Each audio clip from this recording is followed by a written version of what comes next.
Hello everyone, a very good evening to all of you friends. कैसे हैं आप सभी? आई होप आप सभी लोग बहुत अच्छे होंगे फ्रेंड्स। दोस्तों, आज हम बहुत ही इम्पॉर्टेंट टॉपिक करेंगे जिसका नाम है आपका प्रोजेक्ट मेथड। प्रोजेक्ट विधि क्या है, प्रोजेक्ट पद्धति क्या है, या फिर अगर आपके एग्ज़ाम में आता है परियोजना विधि से आप क्या समझते हो। ठीक है, परियोजना विधि का वर्णन करें तो आपको क्या लिखना है, ये आज हम डिस्कस करेंगे। ठीक है फ्रेंड्स, तो चलिए हम स्टार्ट करते हैं अपना टॉपिक। प्रोजेक्ट मेथड है, प्रोजेक्ट विधि जो है उसकी हमें आवश्यकता क्यों पड़ी और आखिर ये प्रोजेक्ट मेथड है क्या। हमारे मन में ये सारे क्वेश्चंस आते हैं कि इसकी स्टार्टिंग किसने की, ठीक है, किसके द्वारा इसे लाया गया। ये सारे जो क्वेश्चंस है ना, ये हमारे मन में आते हैं। तो फ्रेंड्स, प्रोजेक्ट मेथड जो है, जो परियोजना विधि है, ये जो जॉन डेवी थे ना, इनके जो प्रैग्मेटिज्म की जो विचारधारा दी थी इन्होंने, प्रयोजनवाद की जो विचारधारा दी थी, ठीक है, उससे प्रभावित होकर इनके जो शिष्य थे विलियम किलपैट्रिक, उनके द्वारा इस विधि को लाया गया था। अब अगर हम देखें कि भाई अब आपको ये तो पता चल गया कि परियोजना विधि आई कहाँ से और ये किसके द्वारा लाई गई। अब ये फोकस किस चीज़ पे करती है, आपको ये भी पता होना चाहिए। तो ये फोकस करती है, ये कहती है, इस विधि के अंदर ये कहा गया कि हम जो कन्वेंशनल मेथड है ना, ये उसका विरोध करती है। ये कहती है कि कन्वेंशनल मेथड जो है उसका विरोध करती है। ठीक है, मतलब जो परंपरावादी जो पहले की जो टीचिंग होती थी ना, उसका विरोध करती है ये। और ये रियल लाइफ से कनेक्ट करने की बात करती है बच्चों को। ये कहती है कि बच्चे जो है उनको जो भी कार्य कराना है ना हमें, वो रियल लाइफ से उनको कनेक्ट करने पर बल देती है। ठीक है, अब ये आपको पता चल गया। ठीक है, अब जो विलियम किलपैट्रिक थे, ठीक है, विलियम किलपैट्रिक जो थे वो कहाँ के थे, तो वो कोलंबिया यूनिवर्सिटी के थे। ठीक है, तो डॉक्टर किलपैट्रिक ने इस पद्धति को लाया, प्रोजेक्ट मेथड को। ठीक है, अब आप जब ये क्वेश्चन लिखोगे आपके कॉलेज में, अगर ये क्वेश्चन आएगा बीएड में, या फिर आप डीएड कर रहे हो, या फिर आप डीएलएड कर रहे हो, तो फ्रेंड्स अगर आपके उसमें आएगा तो आप 2-3 डिफाइन लिखोगे। ठीक है, फिर आप ये लिखेंगे कि भाई इसकी आवश्यकता क्यों है ना, ये आप लिखोगे। इसके अंदर कौन कौन से प्रिंसिपल्स हैं, सिद्धांत तो होंगे ना। और हर विधि को जब हम अपनाते हैं तो उसका कोई ना कोई पर्पस ज़रूर होता है। आप इसको प्लानिंग कैसे करते हैं, इसको एग्जीक्यूट कैसे करते हैं, ये आप इसमें पढ़ोगी। ठीक है, इसके बाद आप ये पढ़ेंगे कि इसकी विशेषताएं क्या हैं, इसके गुण क्या है, क्या दोष है, हमें इसमें कौन कौन से इम्प्रूवमेंट करने चाहिए, ये सारी चीज़ें हम आज पढ़ेंगे। ठीक है फ्रेंड्स, तो चलिए हम स्टार्ट करते हैं। जैसा कि मैंने आपको बताया कि जो प्रोजेक्ट विधि थी वो पुस्तक के पद्धति का विरोध करते हैं। ये क्या कहते हैं, ये कहते हैं कि जो भाई बच्चे हैं उनको बुकिश नॉलेज पर फोकस ना करने के बजाय ये कहती है कि बच्चों को हमें करके सीखने पर बल देना है। जो जॉन डेवी थे उन्होंने भी लर्निंग बाय डूइंग पे फोकस किया था, तो वैसे ये जो विधि है ना, ये भी इस बात पर फोकस करती है कि भाई बच्चे जो है उनको करके सीखने पर बल देती है। और ये जो कन्वेंशनल मेथड है ना, उस पर उसको हटाने की बात करती है, और बल्कि और टीचिंग प्लानिंग में जो न्यू टेक्नोलॉजी का यूज़ करने के लिए कहती है। ये कहती है कि बच्चों का जो जीवन है ना, उसको हमें रियल लाइफ से कनेक्ट करना है, उनको यथार्थ से संबंध रखना है हमें। ठीक है, आज के शिक्षा शास्त्री जो है वो स्पष्ट और निश्चित शब्दों में पुरानी पद्धति का विरोध करती है ये। ठीक है, और उनका कहना है कि जो पुरानी पद्धतियाँ होती है ना, वो क्या करती है, वो बच्चों के सामने मतलब रियल लाइफ की जो चीज़ें होती है उनको कनेक्ट नहीं करती है, उनका जो व्यवहारवाद होता है उससे उसका कोई संबंध नहीं होता है। तो ये कहती है कि बच्चों की जितनी भी चीज़ें हैं ना, मतलब वो बच्चों को करके सीखने पर बल देना है। उनके सामने हमें खुद स्थिति प्रदान करनी है, एक परेशानी, प्रॉब्लम जो है, समस्या जो है उसको रखना है, ताकि जो बच्चे हैं वो उसका समाधान खुद निकालें। जब वो खुद निकालेंगे तो क्या होगा, उनकी क्रिएटिवनेस डेवलप होगी, करके सीखेंगे वो, अपने जो उनका जो संज्ञान होगा उसका विकास होगा। अपने माइंड से जब वो सोचेंगे तो क्या होगा, उनका डेवलप होगा माइंड, सोच जो होगी वो डेवलप होगी। ठीक है, अब यहाँ तक आपने क्या समझा, यहाँ तक आपने ये समझा कि ये पुरानी पद्धति का विरोध करती है, बुकिश नॉलेज का विरोध करती है, रोट लर्निंग को ख़त्म करने की बात करती है, ये कन्वेंशनल नॉलेज को ख़त्म करने, कन्वेंशनल मेथड जो था उसको ख़त्म करने की बात करती है ये। ठीक है, यहाँ तक आपने पढ़ लिया। अब इसमें क्या कहा, इसमें ये कहा कि इसमें ना तो सजीवता है और ना ही श्रेष्ठ जीवन यापन करने के लिए कोई उत्सुकता है। अगर आप बच्चों को सिर्फ रटवा रहे हो तो बच्चों की जो नॉलेज है वो डेवलप ही नहीं होगी। अगर नॉलेज डेवलप नहीं होगी, रियल लाइफ से संबंधित नहीं होगा, तो बच्चे उसमें इंटरेस्ट क्यों लेंगे, राइट। बच्चे तो इंटरेस्ट उसी चीज़ में लेंगे ना जिस चीज़ में वो अपने आप को कनेक्ट कर सकें। ठीक है, अब ये पद्धति जो है जॉन डेवी की प्रैग्मेटिज्म की जो विचारधारा थी ना, उसका ही रूप है। कोलंबिया यूनिवर्सिटी के जो विलियम किलपैट्रिक थे, उनके द्वारा ये पद्धति लाई गई। सीटेट, रीट या अन्य एग्जाम में भी ये पूछा जाता है कि भाई किसके द्वारा ये विधि लाई गई, तो आपको पता होना चाहिए विलियम किलपैट्रिक के द्वारा लाई गई थी। अब हम ये पढ़ेंगे कि प्रोजेक्ट विधि है क्या, ठीक है।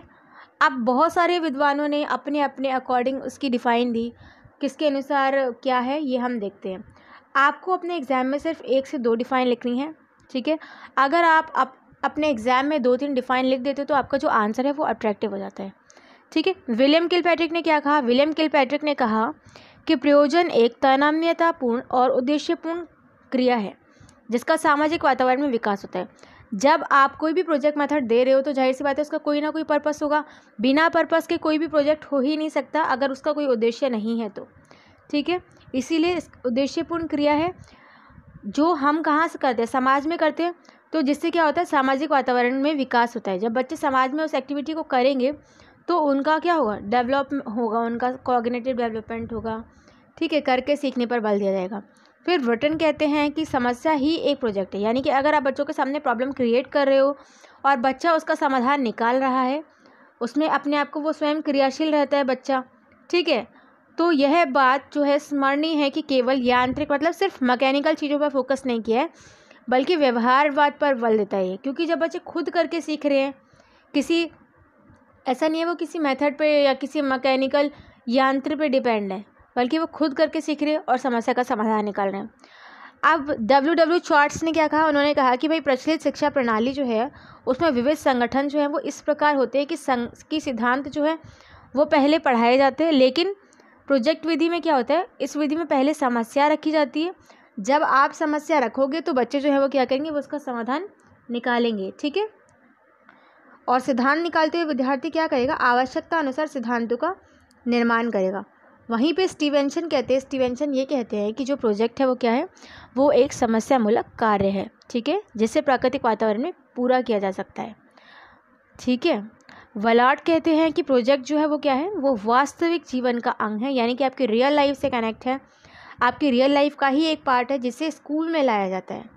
आप जितनी भी प्रोजेक्ट मेथड हैं जो ये है, ये क्या है, टीचर जो होता है वो क्या करता है, स्टूडेंट के सामने एक सिचुएशन क्रिएट करता है, ठीक है, स्टूडेंट के सामने एक प्रोजेक्ट रखता है, स्टूडेंट के इंटरेस्ट, स्टूडेंट की नॉलेज, स्टूडेंट की एबिलिटी को ध्यान में रखते हुए वो चयन करता है। और बच्चे जो होते हैं वो क्या करते हैं, प्रोजेक्ट चुनने में अपनी राय दे सकते हैं, बच्चे ही चुनते हैं, सिर्फ जो टीचर होता है वो क्या करता है, वो उनको सिर्फ एक मार्गदर्शक होता है, मार्ग दिखाता है, ठीक है। और इसमें टीचर और स्टूडेंट जो होते हैं वो दोनों एक्टिव होते हैं प्रोजेक्ट विधि में, क्योंकि जो कार्य है वो क्या होता है, वो बच्चे कर रहे हैं, लेकिन जो टीचर है वो क्या करता है, वो उनको गाइड करता है। अगर बच्चे कहीं मिस्टेक करे तो टीचर क्या करता है, टीचर बताता है उनको कि बेटा इस तरीके से नहीं, इस तरीके से होगा।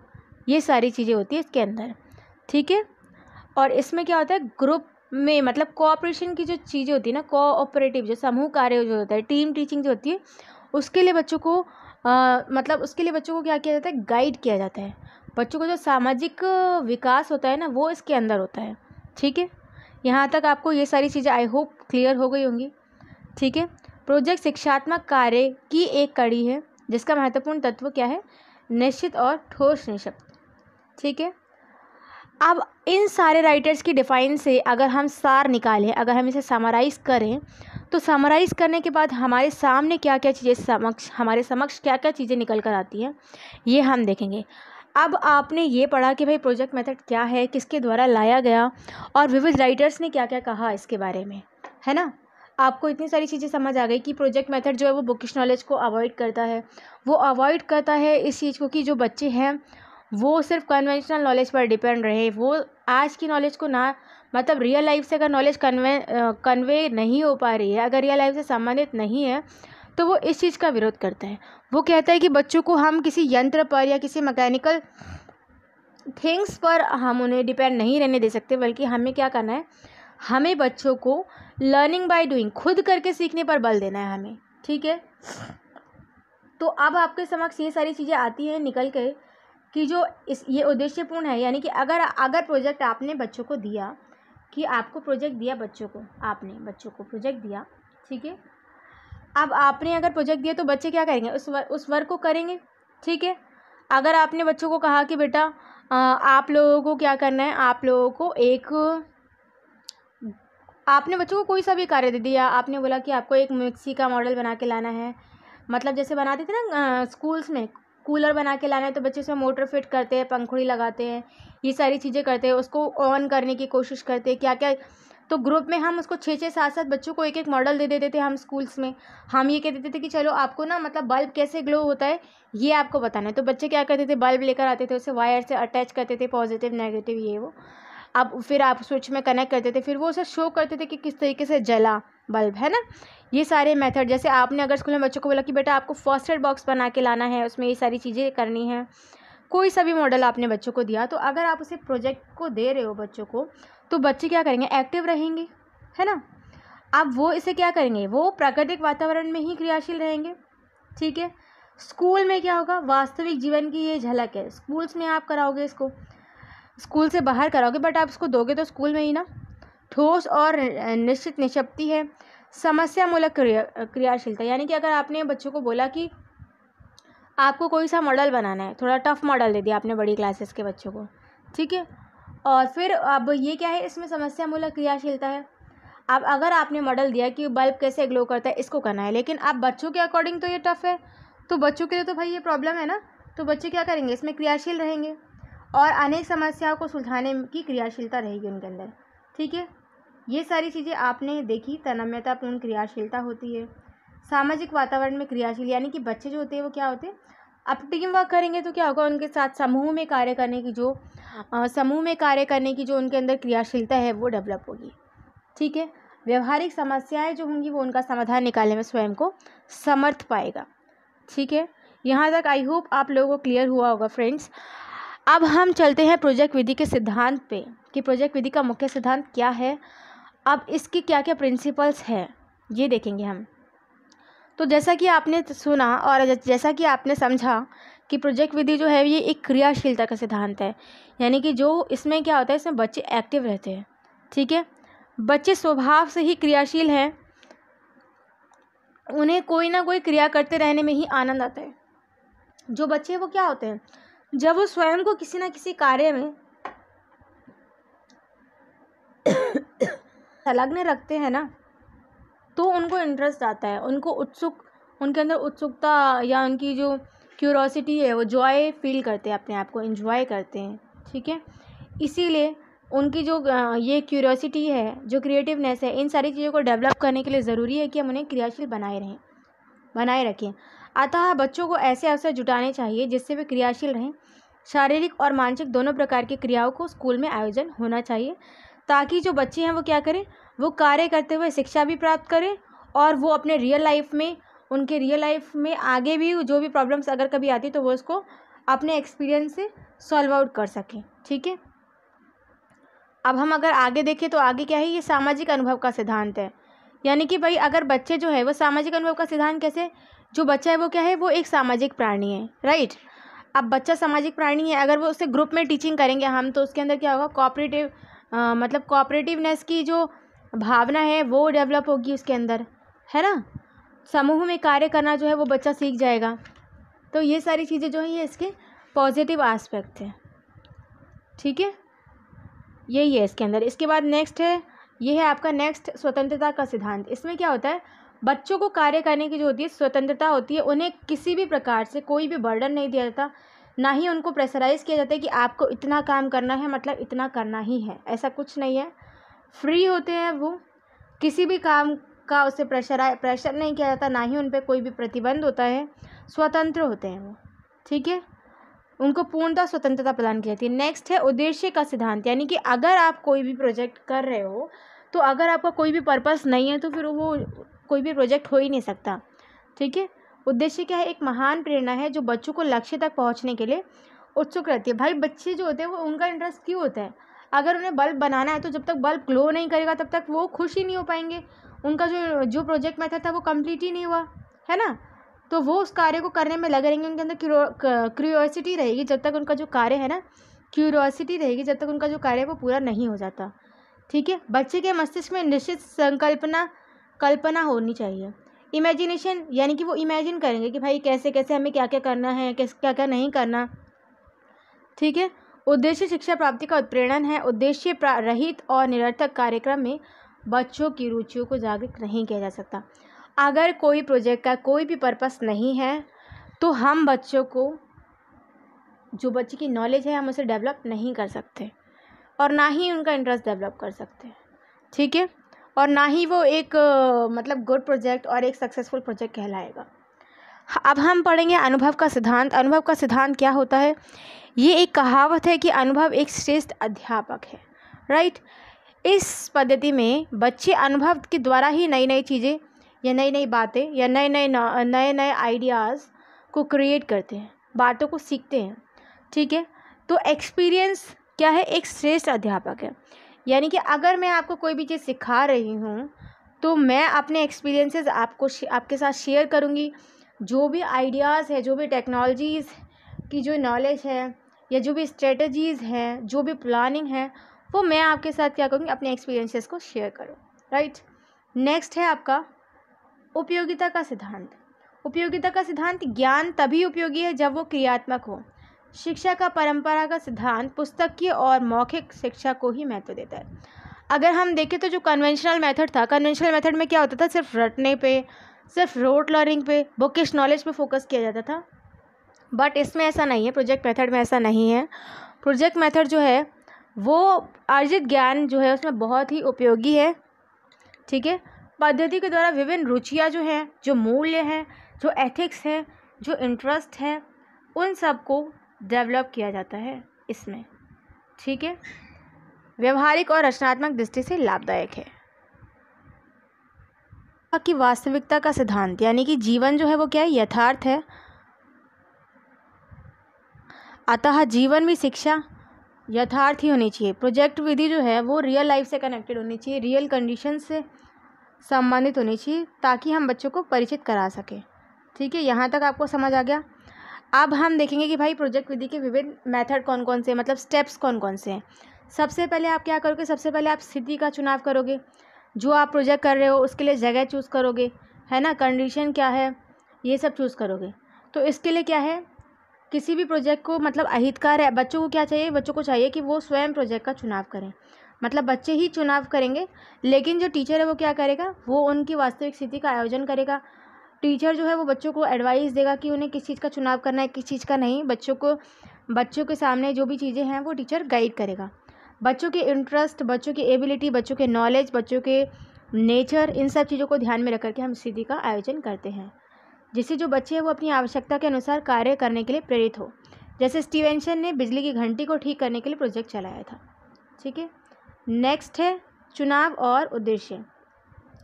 उद्देश्य निश्चित करना बहुत आवश्यक है, क्योंकि अगर उद्देश्य निश्चित ही नहीं किया आपने, अगर आपका प्रोजेक्ट ही, अगर आपका पर्पस ही नहीं है, तो आप किस चीज़ को पूरा करोगे प्रोजेक्ट में, ठीक है।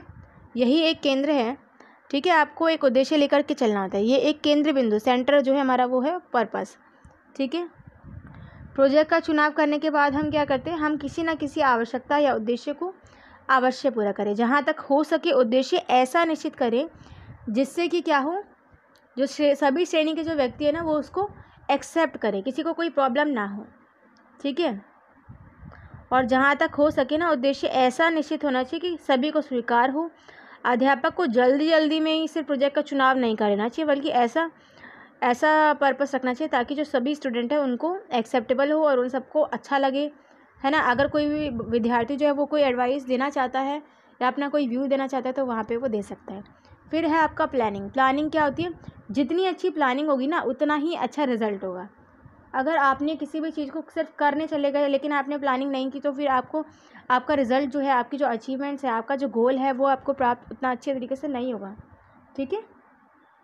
तो इसीलिए जो अध्यापक है वो प्रोजेक्ट शुरू करने से पहले ही बच्चों को योजना जो है वो उनकी एबिलिटी, इंटरेस्ट, इन सारी चीज़ों के अकॉर्डिंग परिणाम के जो प्लानिंग करता है, ठीक है। बच्चों के अंदर वर्क डिवाइड कर देता है ना। बच्चों को ध्यान जो होता है वो उनके कार्य और शक्ति स्रोतों की ओर दिलाएगा। अब नेक्स्ट है आपका योजना को कार्य में परिणत करना। इसमें क्या होता है? एग्जीक्यूशन और प्लान। जैसे कि आपने जो प्लानिंग की, आपने सबसे पहले कंडीशन देखी, कंडीशन के बाद आपने अपना पर्पस डिसाइड कर लिया, पर्पस के बाद आपने प्लानिंग की कि हमें ये कार्य करना है, तो हम ये इस तरीके से करेंगे। जैसे आज ये वहाँ जाएगा, वो वहाँ जाएगा, वो ये करेगा, वो करेगा, ऐसे ऐसे करना है, वहाँ पे आपको पहले जाना है, वहाँ से आपको ये मटेरियल लाना है, ये मटेरियल लेने के बाद आपको उसके पास जाना है, फिर आपको ये करना है, फिर आपको वो करना है। सारी चीज़ें आपने प्लानिंग कर ली, कौन कहाँ जाएगा, कौन क्या लेने जाएगा, सारी चीज़ें। फिर आपने बोला कि योजना को कार्य के रूप में परिणत करना। अब आपने प्लानिंग तो कर ली, हमें हमें ऐसे ऐसे करना है, ऐसे ऐसे करना है, और हमें ऐसे करेंगे हम तो हमें गोल अचीव हो जाएगा। फिर आपने उसको एग्जीक्यूट किया, यानी कि जब आपने उसको करा तो आपने वही सारी चीज़ें की जो आपने प्लानिंग की थी, और उन सारी चीज़ों के सारे स्टेप्स पर चल करके आप अपने गोल तक पहुंच गए। ठीक है, तो ये चरण बहुत लंबा होता है और ये सबसे इम्पोर्टेंट चरण होता है। इसको हम रीढ़ की हड्डी कह सकते हैं पूरे प्रोजेक्ट की। प्रोजेक्ट का जो विभिन्न परियोजना को जो श्रेणी, जो इंटरेस्ट, योग्यता, क्षमता के अनुसार विभाजित कर देते हैं हम, और अध्यापक क्या करता है, बच्चों को गाइड करता है। ठीक है, यही सारी चीज़ें अपने एक्सपीरियंस के अकॉर्डिंग बच्चों को गाइड करता है ना। सामग्री है या सूचना एकत्रित करना है, या फिर नमूना इकट्ठे करने हैं, लंबाई चौड़ाई मापनी है, मार्केट जाना है, ये सारी चीज़ें आ जाती है इसके अंदर। फिर है आपका निर्णय करना या मूल्यांकन। जब आपने एग्जीक्यूट भी कर लिया, ठीक है, सारी चीज़ें हो गई आपकी, अब आप क्या करोगे, निर्णय करना या मूल्यांकन। इसमें क्या होता है, जब प्रोजेक्ट पूरा हो जाता है ना, तो उसकी समालोचना की जाती है, और जो बच्चे होते हैं वो क्या करते हैं, वो अपने कार्य की आलोचना खुद ही करते हैं। ठीक है, और आलोचना से क्या होता है भाई, प्रशिक्षण जो होता है वो बहुमूल्य अंग है। अगर हम अपनी गलतियों को स्वीकार करते हैं तो हम उससे आगे सीखते हैं। ठीक है, फिर है आपका अभिलेखन। अभिलेखन में क्या आता है, प्रोजेक्ट से संबंध रखने वाली सभी क्रियाओं का रिकॉर्ड रखना चाहिए। प्रोजेक्ट की एक कॉपी आपके पास होनी चाहिए।